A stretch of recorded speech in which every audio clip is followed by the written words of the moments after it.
గురించి తెలిసి ఉండాలి వివేకానంద స్వామి, లేకపోతే చెప్పలేదు. అయితే కొలంబస్ దాన్ని కనుగొని అపరిపూర్ణంగా నిలిపేశాడు. దాన్ని పూర్తి చేసినటువంటి వాడు, ఆ ఖండాన్ని కనుక్కున్నటువంటి వాడు, పూర్తి ఫ్లెడ్జ్డ్గా దాని మ్యాప్తో సహా గీసినటువంటి వాడు అమెరిగో వెస్పూచి. అమెరిగో వెస్పూచి కనుగొన్నాడు కాబట్టి ఆ దేశం పేరు అమెరికా అని వచ్చింది అని వివేకానంద స్వామి తెలుసు. అందుకని ఒక 500-600 సంవత్సరాల క్రితం ఇక్కడ ఏమీ లేదు, అరణ్యం అన్నారు. ఇప్పుడు నేను ఒక ప్రశ్న వేస్తాను. వేల సంవత్సరాల నుంచి ఈ దేశంలో ఋషులు ఎంతో ఉంది. మరి ఇది గొప్ప దేశమా? 500 సంవత్సరాల నుంచి కనుగొనబడిన దేశం, ఆ దేశం గొప్ప దేశమా? మన దేశమే గొప్ప కదండి, మన దేశమే గొప్ప. ఎందరో ఋషులు, ఎందరో మహాత్ములు పుట్టింది. అయితే అన్యాయము, అక్రమం, ఈ లంచగొండితనం ఇలాంటివన్నీ కూడా ఏ దేశంలో ఉండకూడదు, ఏ దేశంలో ఉండాలి? ఈ దేశంలో ఉండకూడదు, ఆ దేశంలో ఉండాలి. ఎందుకంటే వాళ్ళ స్పిరిచువల్ నాలెడ్జ్ లేదు. అయితే ఇప్పుడు రివర్స్ లో ఉంది. అమెరికా దేశంలో లేదు, లంచగొండితనం చాలా స్వల్పం అంట. పైగా ఎటువంటి అధికారైనా మీరు ఒక అర్జీ తీసుకుని వెళ్తే ఆ అర్జీ ఇచ్చినటువంటి మనిషిని ఆ ఆఫీసర్ ఫాలో చేస్తారంట. అయ్యా రాంబాబు, నువ్వు పట్టా మార్చుకోవాలని ఇచ్చావు కదా, నీ సెల్ ఫోన్తో ఆయన ఫాలో చేస్తారంట. నీ ఫైల్ ఎక్కడుందంటే ఇదిగో ఆర్ఐ దగ్గర ఉంది, it may be take 2 days. ఆయన సలహా ఇస్తూ వస్తారంట.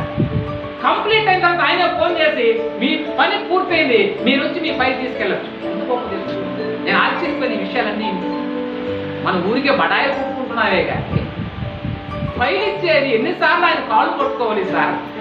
మన భూమి, మన పట్టా మార్చాలి. ఎంత లంచగొండితేనే ఇక్కడ ఒక మామూలు మనిషి ఒక ఆఫీసర్ దగ్గరికి వెళ్ళగలరా? కుదరదే. దాన్ని చూసి చెల్లించిపోయాడు వివేకానంద స్వామి. నా దేశం ఎప్పుడు ఇలా అవుతుందన్నాడు ఆయన. నా దేశం ఎప్పుడు ఈ విధంగా మారుతుంది? చివరికి ఆయనే విసిగి వేశాలి. ఈ కలకత్తా మహానగరంలో కాళికాశక్తి దగ్గర దున్నపోతులు నరకడం ఆగదు, ఈ గంగా నది ప్రవాహము ఆగదు, ఈ దేశంలో ఇలాంటి సంఘటనలు జరగకుండా వెళ్ళంత విసిగి వేస్తారు. మీరు కావాలంటే సాహిత్యం చదవండి, ఎంత వేశారు పోయాడో. కాబట్టి ఏమిటి దేశం? ఎలా అని ప్రతి ఒక్కరూ ఆలోచించి చూస్తే ఇదేంటో మనకు అమ్మబడి, ఇదేమో పెద్ద పెద్ద వాళ్ళు పుట్టినప్పుడు, అక్కడేమో ఎవరో పుట్ల. అంత గొప్ప దేశం. అక్కడ నీతి నిజాయితీ ఆగదే. ఒక చిన్న ఉదాహరణ చెప్తాను. అప్పుడు స్కాట్లాండ్, ఇంగ్లాండ్ కలిసి నేను ఒక ఇంగ్లాండ్ దేశాన్ని గురించి చెప్తానండి. అమెరికా, మీకు ఈ విషయం తెలుసుండాలి. ఏనా కృష్ణ గారితో మీరంతా చదువుకున్నారు కదా, ఖండాలు ఎన్నున్నాయనైనా మళ్ళీ నేను మమ్మల్ని ఎలిమెంటరీ స్కూల్లో పంపిస్తాను అనుకోబాకండి, తెలుసుకోవాలి. ఎందుకంటే భారతం ఎంత ముఖ్యమో ఈ పరిశీలన కూడా అంతే ముఖ్యం. నీకు తెలిస్తే ఒక అవగాహన ఉంటుంది. ఖండాలు ఏంటి అని అంటే 7 ఖండ చిన్నప్పుడు చదివా. 7 ఏనా లేదు నాయన, 6 ఖండాలలో మాత్రం మనుషులు ఉంటారు. అది కూడా కరెక్టే. 6 ఖండాలలో మాత్రం మనుషులు ఉంటారు, ఒక ఖండంలో మనుషులు ఉండరు. అది అంటార్క్టికా. అంటార్క్టికా ఖండంలో మనుషులు ఉండరు, అక్కడంతా మంచే. కాకుంటే ఖండమే దాని పేరు కూడా. సరే, ఇప్పుడు ఈ లండన్ దేశం అనేది, బ్రిటిష్ దేశం అనేది ఏ ఖండంలో ఉందనైనా? ఐరోపా ఖండం. Very good. ఇంకంత నాలెడ్జ్ ఎంత బాగుండదు చూడండి, చాలా గొప్ప నాలెడ్జ్. చక్కగా చెప్తాను. లండన్ దేశంలో ఒక రైతు పొలాల్లో పనిచేసుకుంటున్నాడు. ఆయన ఏదో మడక తులుకుంటూ ఏదో చేసుకున్నాడు. అప్పుడు మన జరిగింది. ఇందులో ఒక పిల్లవాడు వచ్చి బాయిలో పడిపోయాడు. ఆ రైతు ఆ పొలం తున్నట్టు ఆపి ఆ బిడ్డను రక్షించాడు. ఆ పిల్లవాడిని బయట తీసుకొచ్చి స్వస్థత పరిచాడు. ఆనందపడి ఆ బిడ్డ ఇంటికి వెళ్ళాడు. వాళ్ళు ఆ రక్షించబడే బిడ్డ వాళ్ళ పెద్ద జమీందారు, మంచి ఆస్తి పరిస్థితి. నాకు ఒక్కగానో కొడుకును రక్షించాడు ఈ రైతు అని మరోజు బంగారు వరహాలు తీసుకుని దండిగా ఆ రైతు గారు తీసుకుని నా కొడుకుని రక్షించాడు. నా కొడుకు ఒక మొలక, వీడు సరిపోయింటే మా గతి లేదు, తీసుకోండి. ఆ రైతు చూడండి ఎంత గొప్పగా చెప్పాడంటే, చూడండి నేను ఈత నేర్చుకోవడానికి ఏదో కొన్ని లక్షల పౌండ్స్ నేను ఖర్చు పెట్టలే. ఇంగ్లాండ్లో డబ్బులు పౌండ్స్ అంట, నేనేం పెట్టలేదు, మామూలుగా నేర్చుకున్న ఈత. ఆ ఈత తెలిసింది కాబట్టి నా బిడ్డని, నీ బిడ్డను నేను రక్షించగలిగి, లేకపోతే నేను రక్షించలేదు. కాబట్టి నేను నేర్చుకున్న ఈతకు నేను ఏ ఫీజు చెల్లించిన మా గురువు గారి నిజాయితీ చూడండి. కాబట్టి మీరు దయ ఉంచి ఈ ధనాన్ని తీసుకెళ్ళి, మనమైతే కాస్త మిగిలిన డబ్బులు కూడా కొంచెం ఇబ్బంది ఏం లేదు.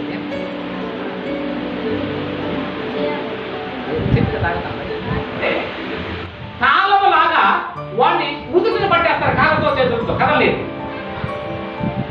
దాన్ని కాలవ్యూహం అంటారు. పడిపోయిన నీకు శక్తి అయ్యింది, అయినా కూడా ఓడిపోవడానికి ఇష్టపడరు. ఆ ప్రత్యర్థి వచ్చి కొడుతుంటే వాడిని ఈ కాళ్ళతో చేతులతో పట్టేస్తారు. పట్టేసి వాళ్ళు లేనియకుండా చేసి వాడిని ఏదో ఒకటి కొట్టి కిందకు తొలిస్తారు. అది మల్లయుద్ధం రహస్యం. కాబట్టి కాలవ్యూహం పన్నాడు జీవితం అన్నాడు, పడిపోయినాడు. ఇంకేం చేయదు. కాలవ్యూహం లేదు, కీవి యోగం లేదు భీముడి దగ్గర. మొత్తం అన్ని యోగాలు పటాపంచాడు. వెళ్ళి పడిపోయినటువంటి ఆ జీవితామల్లుడి యొక్క వీపు మీద నిలబడి అలా కూర్చొని మోకాలతో మోచేతులతో గుద్ది ఆ రక్తము కక్కాడు జీవితమ్మలు. అంతే, వాడి యొక్క ఎప్పుడైతే రక్తం కక్కి తల వేలాడైపోయింది, మరణించాడని నిర్ణయానికి వచ్చాడు భీమసేనుడు. ఎప్పుడైతే మరణించాడనగానే ఈ భుజాల మీద గిరగిర తిప్పి విసిరి వేశాడు. అంతే, అయిపోయింది, అవతల పడిపోయింది. ఇది భయంకరమైనటువంటి యుద్ధం. ఈ మల్ల యుద్ధంలో జీవితామల్లుని ఓడించడం భీమసేనుడికి పెద్ద పని కాలేదు.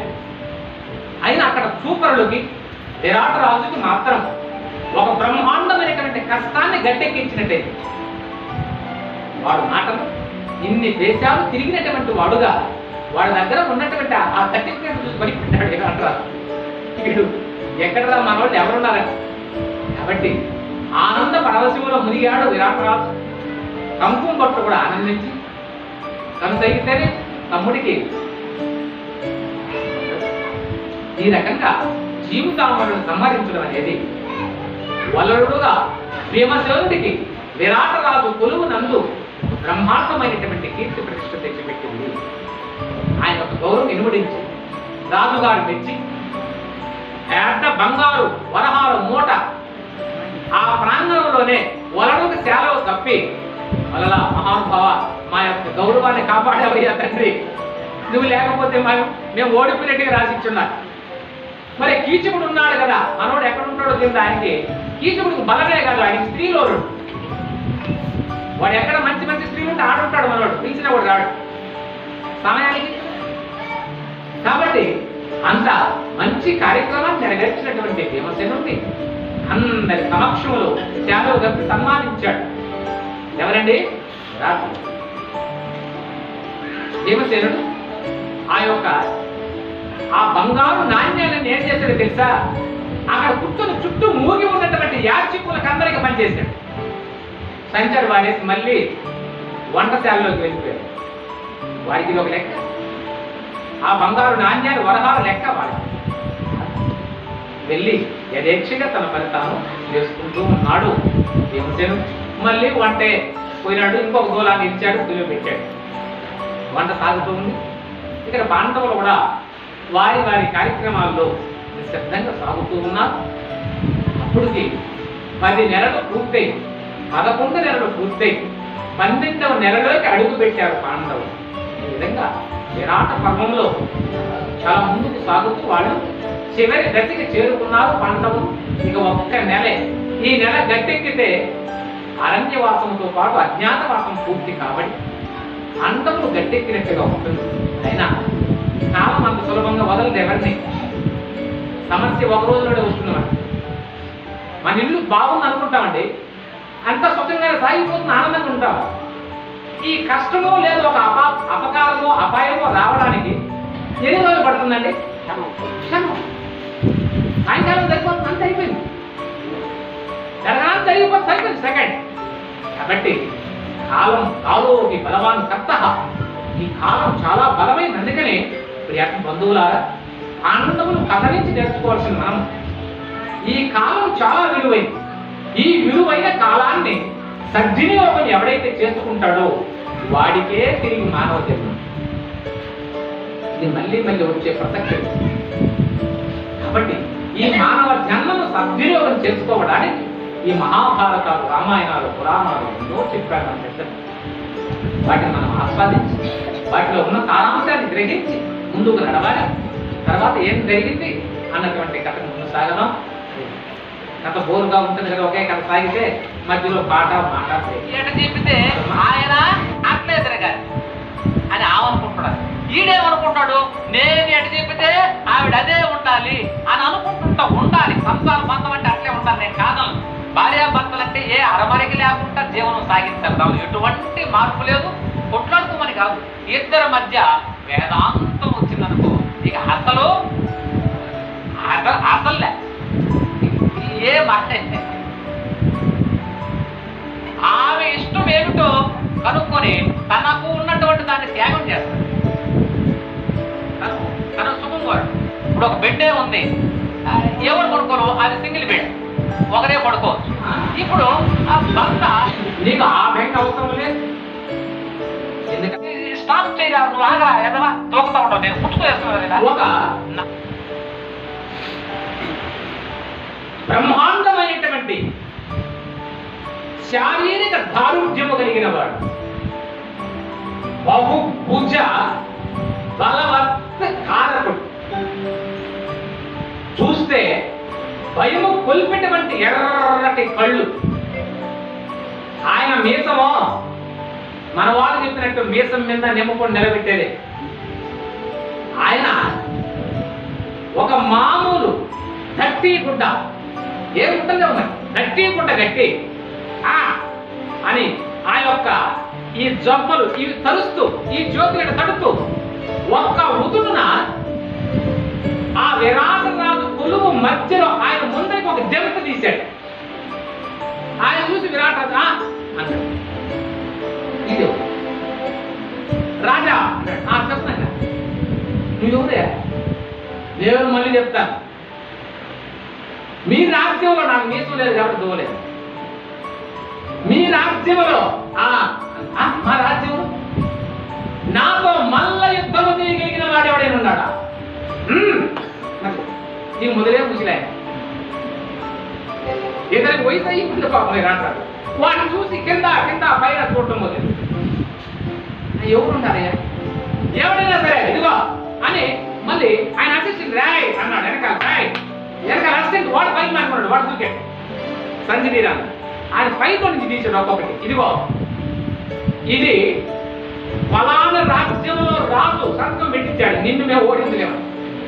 సర్టిఫికేట్ చూడు, ఇది ఆ రాజ్యం రాజు, నీవే గ్రేట్ అని రాసి సర్టిఫికేట్.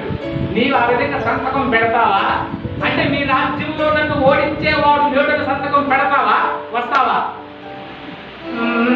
ఏంద్ర సమస్య అని విరాటరాజు తనలో తాను పాపం బాధపడుతున్నాడు. పక్కనే ఉన్నాడు ఎవరినైనా కంకుంబట్టు.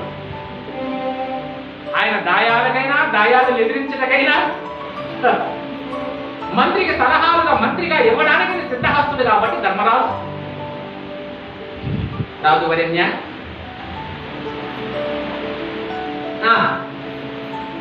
చెప్పండి ఏమిటండి కంకుంబట్టు? ఏం లేదండి, మన వంటల వాడైనటువంటి వలవడు ఉన్నాడు కదా, ఆయన ఇంతకుముందు తమరి సమక్షంలోనే పులులు సింహాలను అట్టే చీల్చాడు కదా, వాడికి ఏమైనా అవకాశం ఇద్దామా? బాగా చెప్పారు. మీరు నిజంగా ఒక మంత్రికి ఉండవలసిన లక్ష్యాలు ఉన్నాయి. బాగా చెప్పావు కంకుం గారు, వెరీ గుడ్, పిలవండి ఒక్కసారి అన్నారు. అప్పటికే మన భీమసేనుడు ఆని చూస్తున్నాడు. వీడు తొడలు తగ్గడం మెడలు తగ్గడం చూశాడు. నాకు కూడా ఛానల్ 1 ఇయర్గా వస్తాం, అప్పటికి ఇంకా సంవత్సరం కాదు, 10 నెలలే. ఏం నాకు సరిగ్గా జోడి ఎక్కడ దొరకలేదు, ఏది కట్లు ఎంత దూరం నుంచే. అందుకని ఆ విరాట్ రాజుకు భీముడు చెప్పినటువంటి మొట్టమొదటి అదే, గొడ్డలతో పని లేదు నాకు అన్నాడు. ఎందుకు నాయన? పెద్ద పెద్ద దొంగలు ఏదో దూలాలు ఉన్నాయి చూడండి, దూలాలు నేను పడమని పెట్టి చేస్తా, నీకు గొడ్డలి ఖర్చులే, ఖర్చు లేదు. విరాట్ రాజు నువ్వాడు కాబట్టి ఒక దూలాన్ని తెప్పించాడు. అప్పుడే తెప్పించారు, ఇంతలా ఒక దూలాన్ని తెప్పించారు, ఒక ఎండిది. ఇదే అని అట్లా పాలక్కన్నాడు. ఇది అది భీముడి యొక్క బలం.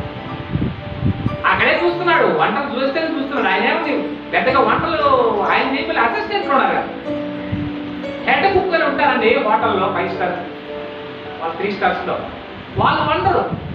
ఆయన ఎప్పుడో కారులో వచ్చి దిగుతాడు 11 గంటలకి, ఏమైనా రెడీ అయింది అంటారు అసిస్టెంట్. ఆయన సార్ ఆయన ఒక్కరా అలా పూసుకుని ఒక్కరా పసుపు వేరే అంటాడు. వాళ్ళు అంటే మనం తినేది 5 స్టార్ హోటల్, అన్ని హోటల్ వాళ్ళే. అంటే ఈ కార్యక్రమం ఇంకో దగ్గర పోతాడు. అదే సాంబార్ అదే వస్తే దీనిలో ఒక మిరపడేదాన్ని. మనకు నలుగురికి ఉంటే 5 మందికి ఉండేదానికి మన ఆడవాళ్ళు సామాన్యమైన పని ఇదే.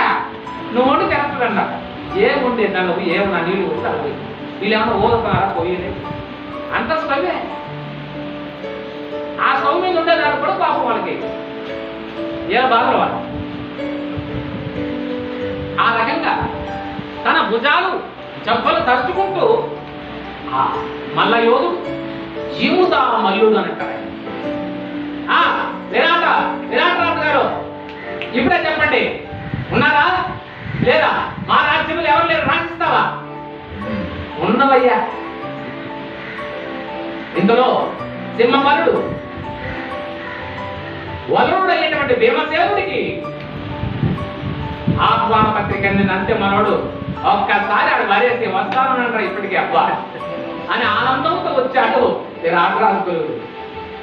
ఏంటి మహారాజు సెలవేమండి? అయ్యా వలలా వాడెవడో నాకు మించిన వాడు లేడు, నన్ను చూడండి ఆధ్యాత్మిక ఏం. అప్పటికే విరాట్ రాజు ఫోన్ చేసి అంత కులంలో స్త్రీలందరినీ కూడా రమ్మన్నాడు. ఫోన్ అంటే నేను మీకు తమాషా అర్థం చెప్పాను. ఫోన్ ఏం మళ్ళీ అప్పుడే కొన్ని పరిచారకులు అంతా వచ్చేసారు. కొన్ని వేల మంది సభ తీరారు, కూర్చున్నారు. మంచి ఆహ్లాదకరమైన వాతావరణం, మధ్యలో స్టేడియం, కుస్తీ పట్టేది స్టేడియం. దానిలో ఆల్రెడీ మన జీవిత మల్లుడు బాగా ఇలా నిలబడి అని ఇటు పెట్టుకుని ఉన్నాడు, ఏదో బొమ్మలాగా. చివరిగా సిద్ధమయ్యున్నటువంటి మల్లయోధుడిని చూశాడు. ఒక్కసారి భీమసేనుడు తన పిడికిలి బిగించి ఒక్కసారి సింహం గర్జించినట్లుగా దూకాడు అవతలకి. మనం ఊహించాలి, నిజంగా మనం భీమసేనుడు అయిపోయి ఎంత బాగుంది. చూశాడు ఒక్కసారి, వా మళ్ళీ మేత ఈరోజున. కాబట్టి 10,000 యోధులు బలం కలిగినటువంటి భీమసేనుడు చూసి ఒక్కసారి ఆ యొక్క జీవితామరుడి యొక్క దేహాన్ని ఇద్దరు కూడా చేతులు ఇట్లా, ఏదో వాళ్ళకి ఒక పద్ధతి ఉంటుంది, ఆ పద్ధతి ప్రకారం ఇద్దరు చేతులు ఎట్లా అన్నారు. ఆ చూపులు మొత్తం చూసుకుంటారు వాళ్ళు, ఏదో పెళ్లి చూపులు కదా, ఈ నేడకొట్టి చంపాలని. కింద నుంచి పై వరకు చూశాడు జీవితామరుడిని.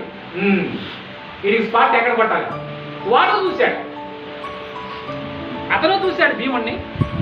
కాబట్టి ఇద్దరు కూడా భీమసేనుడు తనకున్నటువంటి ఆ వస్త్రాలన్నింటినీ కూడా కొత్తగా చుట్టి పక్కన పెట్టి గట్టి ధరించి తన యొక్క అవయవ సౌష్ఠవాన్ని ఒక్కసారి జబ్బలు కలిసి చూపించాడు జీవితామరుడికి.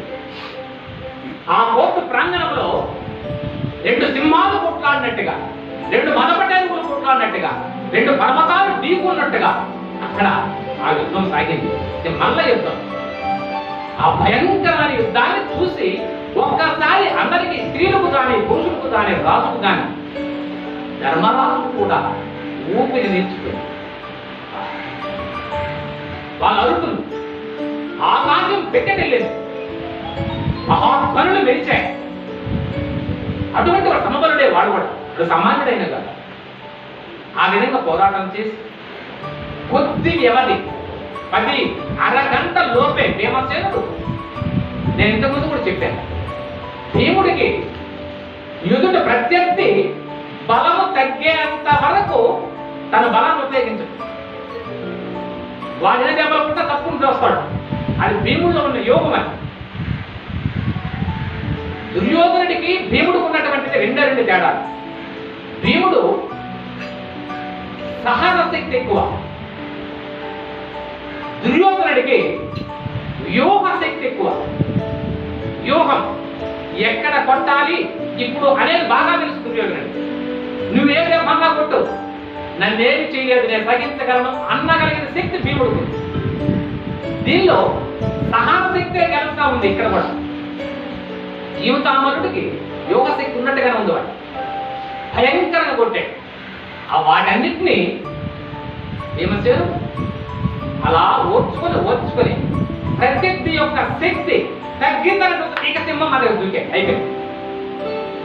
ఒక్కసారి గుదుచున్న పడి అతని యొక్క శరీరాన్ని అలా పట్టుకొని ఏదో కొండ చిలువ పెద్ద యోగులో లేకపోతే ఇంకేదైనా ఒక పెద్ద జంతువును పట్టుకొని చుట్టుముట్టి ఇలా అంటుందట. మనిషిని చంపే విధానం కొండ చిలువ ఎలా అండి, ఒక్కసారి అది చుట్టుకుంటుంది. చుట్టుకుని ఆ మనిషిని తను నీలుగుతుంది. నీలిగితే నలిగిపోతాడు. యోగులు ఇలా నీలిగిపోతాడు. అప్పుడు తినడానికి స్టార్ట్ అవుతుంది. అప్పుడు మింగుతుంది. అంటే ఏం ఉండవు కాబట్టి ఎముకలన్నీ ఎక్కడ ఇరిగిపోతాయి కాబట్టి సాఫ్ట్గా వెళ్ళిపోతాడు. అరటి పండులాగా లేకపోతే మామిడి పండు. అది కొండ చిలువ తినే పద్ధతి.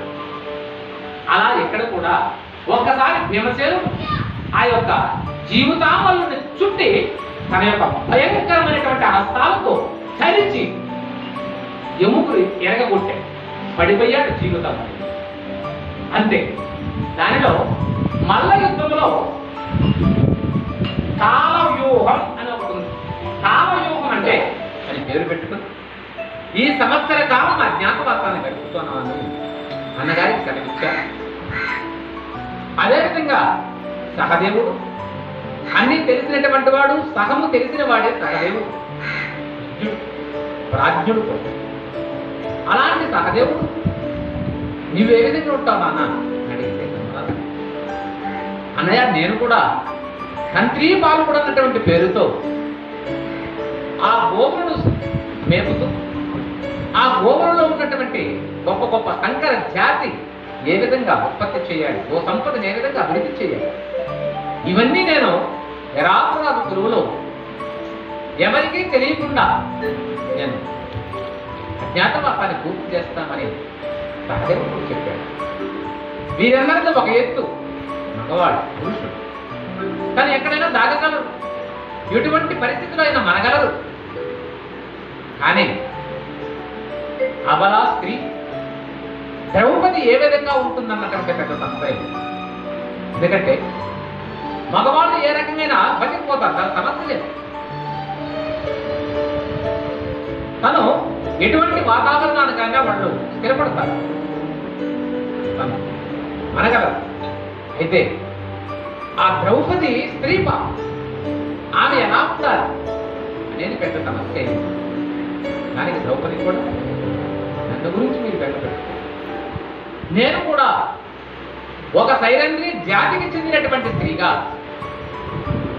నా పేరు మాలినిగా, ఆ యొక్క విరాటరాజు యొక్క భార్య గారైనటువంటి సుదేష్ణదేవి నేను వివిధ రకాలైనటువంటి సౌందర్యానికి సంబంధించినటువంటి పూలమాలలు అల్లడం, వెంట్రుకలను సరిదిద్దడం, ఆమెకి వివిధ రకాలైనటువంటి లేపనాలు పూయడం, మంచి మంచి సుగంధ ద్రవ్యాలతో ఆమెను అలంకరించడం, నేను కూడా ఆ విధంగా మనగలనని ద్రౌపది మాత తను సైరంధ్రి జాతికి చెందినటువంటి ఒక స్త్రీగా ఉంటానని చెప్పింది. ఆనాటి కాలంలో సైరంధ్రి అనేటువంటిది ఒక జాతి. వీళ్ళు ఈ రాజులు, సమస్త రాజులు ఆడవాళ్ళకి వివిధ రకాలైనటువంటి లేపనాలు, ఒక రకంగా చెప్పాలంటే మీకు అర్థం కావాలంటే ఈనాటి బ్యూటీ పార్లర్,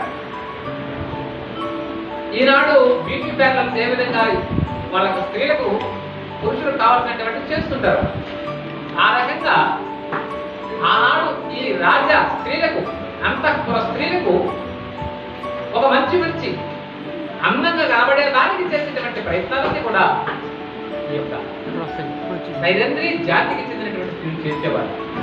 ఎందుకంటే ద్రౌపది మాత కూడా ఆ సైరంధ్రి జాతికి చెందిన స్త్రీగా వేషం వేసి అక్కడ ఉన్నటువంటి జగన్మాత ఆలయాన్ని సందర్శించి పాండవులు ఒక్కొక్కరుగా ఒక్కొక్కరికి ఒక రోజులో చేరారని ముందు నిలబెట్టి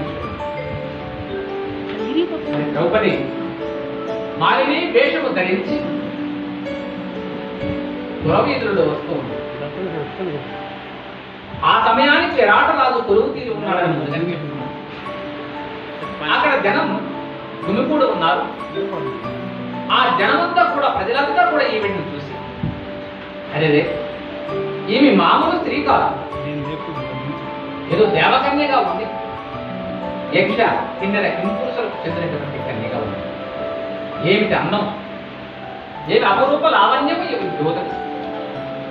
ఈవిడ మామూలు మానవ మాత్రం కాదు అని అందరూ కూడా చుట్టూ చేరారు. అమ్మా నీరెవరు, నువ్వు ఎక్కడి నుంచి చూస్తున్నావమ్మా అడిగారు.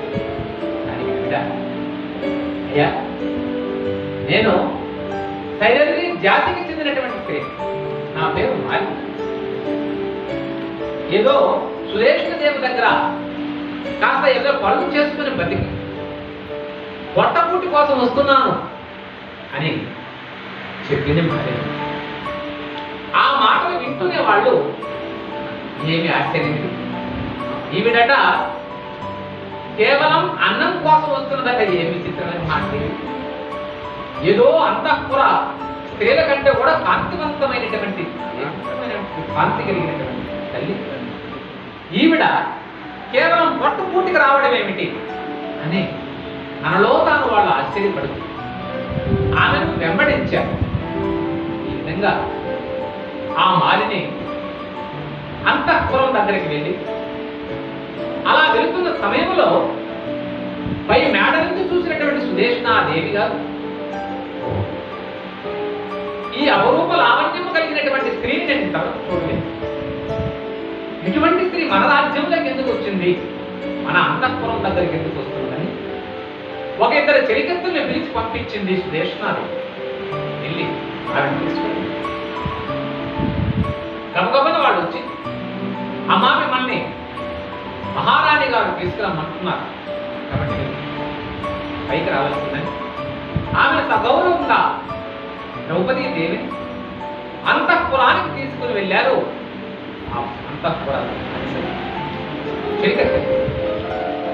అంతే ముక్త పరవాక్యము చెందినటువంటి సుదేష్ణదేవి ఆమెను చూసి చాలా సంభ్రమ ఆశ్చర్యం పోయింది. ఎందుకంటే ఇటువంటి అందము, ఇటువంటి నడవడిక, ఇటువంటి బాహ్య చేస్తులన్నీ కూడా ఇంతకు ముందు కనీవిని ఎరగలేదు నేను. ఈవిడ ఏందో దాసిగా ఒక పని చేసేటువంటి స్త్రీగా వచ్చినంత నమ్మశక్యం కాలేదు అని ఆప్యాయంగా సుదేష్ణది రెండు చేతులు దాచి, అమ్మా నీలాంటి స్త్రీని నేను ఇంతవరకు చూడలేదు అని ఆ ద్రౌపది మాతను ఆహ్వానించి ఉచిత ఆసనం ఏర్పాటు చేసి ఏ కులానికి చెందినదాన్ని, ఏ రాజ్యానికి చెందినదాన్ని అని సవిరంగా ఆమె యొక్క వివరములను అడిగి తెలుసుకున్నది సుదేష్ణదేవి. నిజమే, ఒక స్త్రీ మామూలు అందచందములు కలిగినదైతే పర్వాలేదు, ఈమె అపారమైనటువంటి లావణ్యం కలిగినటువంటి స్త్రీ, మామూలు స్త్రీ కాదు. ఇట్టే ఆమె గుర్తు పట్టవచ్చు. ఈవిడ ఏదో అతీతమైనటువంటి రూపలావణ్యాలు దాగి ఉన్నట్టుగా గుర్తించగలిగారు. ఎవరైనా గుర్తించారు, సామాన్య మానవుడు గుర్తించారు, అది సమస్య కాదు. అదేవిధంగా సుదేష్ణదేవి కూడా అలానే గుర్తించగలిగింది. మరి ఆవిడను కూర్చొని పెట్టి, నీవెవతవు, ఎక్కడి నుంచి వచ్చావు, ఏ కులానికి చెందిన దాని వివరాలను అడిగింది సుదేష్ణదేవి. దానికి ద్రౌపది మాత, అమ్మా నేను సైరంధ్రి జాతికి చెందినటువంటి స్త్రీను, నా పేరు మాలిని, మీలాంటి రాజులకు నేను సేవ చేస్తాను. ఇంతకు ముందు కూడా నేను కృష్ణ పరమాత్ముని యొక్క భార్య సత్యభామకు, పంచ పాండవుల యొక్క భార్య ద్రౌపది మాతకు కూడా సేవ చేశాను. రహస్యం చెప్తున్నారు. వారు కూడా నాకు సంతోషపడి మంచి మంచి ఉచిత ఆసన, ఉచితమైనటువంటి సౌకర్యాన్ని ఏర్పాటు చేశారు. నా సేవకు వాళ్ళు కూడా సంతోషపడ్డారు. కాబట్టి ఇదిగో మీలాంటి మహారాజుకి నేను బ్రహ్మాండమైనట్టుగా అందచంద్రాలు తీర్చిదిద్దడంలో, లేపనములు పీడములో, ఇక ఎంట్రుకలను ముద్దలుగా కట్టి వాటిని చిత్రీకరించడంలో నేను నేర్పరే. కాబట్టి మీరు మీ కొలువునందు నన్ను ఈ ఉద్యోగంలో చేర్చుకోగలరని నేను ఆశిస్తున్నానని చెప్పింది వారిని. ఆమె అంగీకరించి, మంచిది, నీకు ఆ విధమైనటువంటి ఉద్యోగం ఇస్తున్నాము, నా ఆస్థానం ఉండవచ్చు. కానీ నాదో పెద్ద సమస్య. ఎందుకంటే నీలాంటి అందగత్తను మా అంతఃపురంలో పెట్టుకుంటే, మా రాజు నన్ను మరిచిపోయి నిన్ను పెళ్లి చేసుకుంటే ఎక్కడ వచ్చే సమస్య. అందుకని ఆమంటుంది, నిన్ను ఇక్కడ చేర్చుకోవడం అనేది పీత సంతానము వలె నా జీవితానికి కష్టములు కలగవచ్చు. అంటే పీత సంతానము అని పోల్చింది ద్రౌపది. ఏమిటి దాని రహస్యం అంటే, నండ్రకాయ, దేవు ఇలాంటి జాతికి చెందినటువంటివి అవి కడుపు నిండా పిల్లల్ని పెట్టుకొని ప్రసవించాయి అనుకోండి. ఒక 10-15 పిల్లల్ని ప్రసవిస్తే అవి మరణిస్తాయి. కాబట్టి పిల్లలకు జన్మనిచ్చి తను మరణిస్తుంది పీత, అంటే నండ్రకాయ. దేవుడు కూడా ఆ జాతికి చెందింది అని పెద్దలు కనుక్కున్నారు. అలా నిన్ను నా అంతఃపురంలో చేర్చుకుని నాకు నేనే కష్టాలు కొని తెచ్చుకున్నట్టు అవుతుందేమో అని ఒక పక్క ఆందోళనకు గురైంది సురేశ్వరి. ఆందోళనకు గురి అవ్వాల్సిన అవసరం కూడా ఉంది. ఎందుకంటే ఆయన అలానే ఉంది. ఇది సత్యమే, ఇది ఎటువంటి సందేహం.